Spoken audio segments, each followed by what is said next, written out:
تو حضرت سرکار پیران پیر کے گھر گیا، چور دیکھا کہ کچھ بھی نظر نہیں آیا، تو سوچا کہ ان کی گھر کی مٹی میں سونا ملا ہوگا، یہ ایسی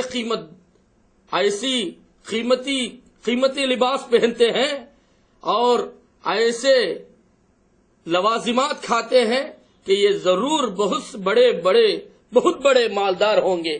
تو اب حضرت غوث الثقلین کو بہت دن سے نوٹ کر اس نے گھر میں چوری کی نیت سے گزرا، لیکن سرکار غوث الثقلین، ارے چور آتا تو کچھ بھی اگر مل جاتا تو اسے دنیا ہی ملتی، لیکن اللہ تبارک و تعالیٰ کا فیصلہ یہ نہیں، میرے نبی کے حسن اخلاق پر عمل کرنے والوں پر چوری کی نیت سے بھی جائے اللہ کو پا کر آئے گا، اور اللہ کے حبیب کی محبت کو لے کر دل میں آئے گا۔ تو غوث الثقلین کے گھر میں گھستا ہے اور پورے گھر کو تلاش کرتا ہے، تلاش کرنے کے بعد کپڑے کو نکالتا ہے اور اس کپڑے میں، اس دستی میں پوری مٹی کو بن کر جب نکلنے کی کوشش کی تو اس کے آنکھوں کی بینائی چلے جاتی ہے، آنکھوں کی بصارت چلے جاتی ہے۔ اب یہ کونے میں بیٹھ کر رونے لگتا ہے، رونے کے بعد سرکار غوث الثقلین کو آواز جاتی ہے، قریب آتے ہیں، کہتے ہیں ارے میاں میرے گھر آج تک کوئی آ کر رو کر نہیں گیا بلکہ سب ہنس کر جاتے ہیں،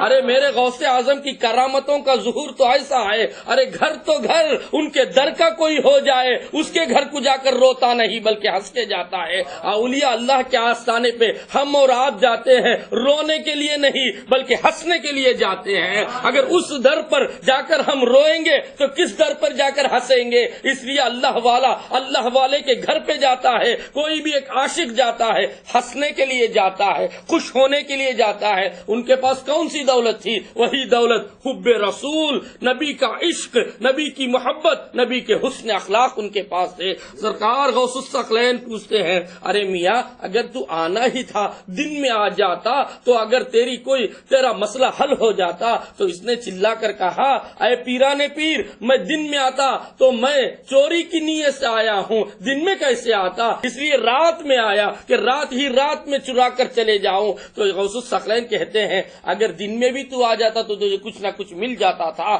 تیرے مہمان نوازی میں کر نہیں سکتا، یہی افسوس ہے کہ میرے پاس کچھ بھی نہیں ہے۔ تو اب چور کہنے لگتا ہے افسوس کرنے کی کیا بات ہے، میں تو چوری کی نیت سے آیا تھا، مجھے تو آپ سزا دینا چاہیے لیکن افسوس کر کے مجھ سے معافی طلب کر رہے ہیں۔ دیکھو غوث اعظم کے حسن اخلاق، سرکار پیران پیر کہتے ہیں چوری کرنا تیرا کام ہے، خدا کی محبت تیرے قلب میں ڈالنا میرا کام ہے۔ تو غوث الثقلین دعا کرتے ہیں، کہتے ہیں میرے مولا اس کی نیت کو تو میں نہیں جانتا لیکن پروردگار اگر تو مجھ سے محبت کرتا ہے تو اس عبد القادر کی لاج رکھنا چاہتا ہے، بس اسے ولایت سے مالا مال کر دے۔ پروردگار غوث اعظم کے دعاؤں کی لاج رکھتا ہے، اسے ولی بنا دیتا ہے۔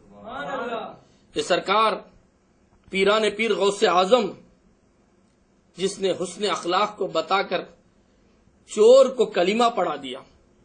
آؤ سرکار غریب النواز کی بارگاہ میں۔ سرکار غریب النواز یا اولیاء اللہ کے کرامتیں کیا ہوتے ہیں؟ ہم آپ بات کریں تو میں بات کروں تو سب سننے والے، آپ بولیں تو میں سننے والا، لیکن اولیاء اللہ کی بات ہی کچھ عجیب ہے، سب بولے غوث اعظم اور غریب نواز سنتے ہیں، سب بولے ہر ولی سنتے ہیں۔ تو معلوم یہ ہوا ہم سننے میں ان کے برابر نہیں تو بولنے میں بھی ان کے برابر نہیں ہو سکتے۔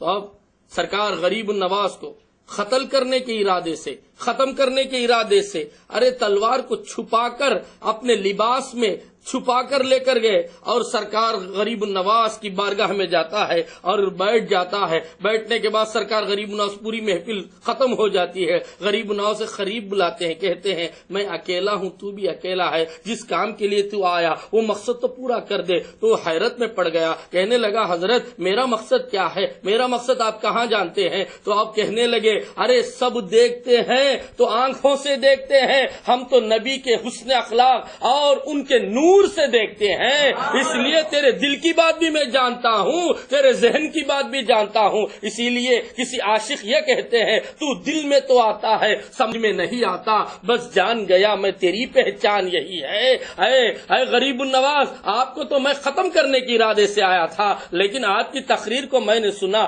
ایسے اللہ والے کو کہے کے لیے میں ختم کروں؟ مجھے لالچ دی گئی، مجھے روپیہ پیسہ دیا گیا اور لالچ بتائی گئی کہ آپ کو ختم کرنے کے لیے بادشاہ نے مجھے بھیجا، لیکن میں نے آپ کی تقریر کو سنا، آپ کے حسن اخلاق کو دیکھا۔ آپ چاہتے تو آپ کے مریدوں میں مجھے بتا دیتے کہ یہ قتل کرنے کے ارادے سے آیا ہے، یہ تلوار لے کر آیا ہے، لیکن آپ نے نہیں کہا، الگ میں تنہائی میں بلا کر کہتے ہیں اس لیے میں آپ کو ختم نہیں کروں گا، میں آپ کے ہاتھ پر بیعت ہو جاتا ہوں، مجھے اللہ سے ملا دیجئے۔ تو اب سرکار غریب النواز کے حسن اخلاق دیکھو، تو اب یہ حسن اخلاق والے ایسے ہیں کہ جس نے حضرت علی کے ہاتھ میں تلوار تھی، تھوک دیا، لیکن علی کو وہاں پر غصہ دکھانا گوارا نہیں کیے، چاہتے تو علی ٹکڑے ٹکڑے بنا دیتے تھے۔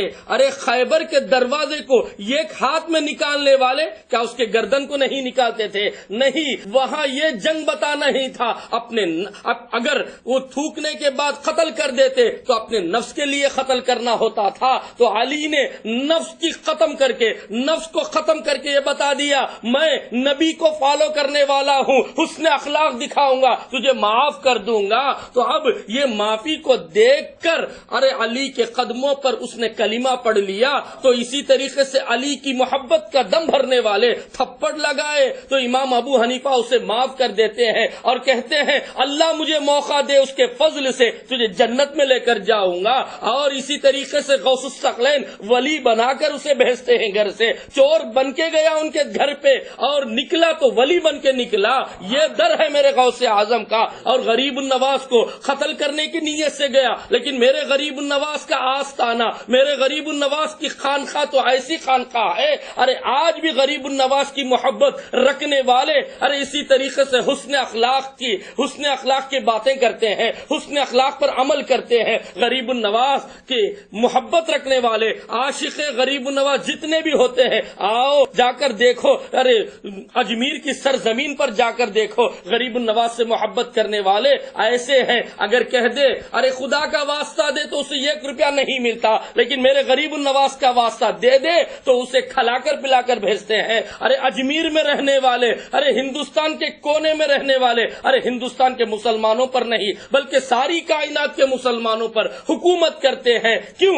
اس لیے کہ نبی کا دم بھرنے والے، نبی کی محبت میں، ارے نبی کی محبت اللہ تبارک و تعالیٰ قرآن میں کہتا ہے قل ان کنتم تحبون اللہ فاتبعونی یحببکم اللہ۔ اے نبی آپ کہہ دیجئے جس نے آپ کی اتباع کر لی وہ میرا ہونے کی کوئی ضرورت نہیں، میں اس سے محبت کرتا ہوں، میں اس کا ہو جاتا ہوں، میں اس کے کان ہو جاتا ہوں، میں اس کی زبان ہو جاتا ہوں، میں اس کے ہاتھ ہو جاتا ہوں۔ اس کی وجہ کیا ہے؟ عبادت کی بات یہاں پر نہیں ہے، یہاں پر اللہ تبارک و تعالیٰ نہیں کہتا کہ اے نبی آپ کہہ دیجئے جس نے عبادت کی میں اس کا ہو گیا، نہیں، آپ سے محبت جس نے کی اس کا میں ہو گیا۔ تو اللہ تبارک و تعالیٰ ہم سے یہ کہنا چاہتا ہے صرف نبی کی محبت ہی سب کچھ ہے، نبی کی محبت ہی عین عبادت ہے۔ اللہ تبارک و تعالی ہم پر ایسا فضل کیا، تیرے در کی بھیک پر ہے میرا آج تک گزارا، کبھی کچھ ملا تصدق کبھی کچھ ملا اتارا، تیرے ہاتھ دیکھتا ہوں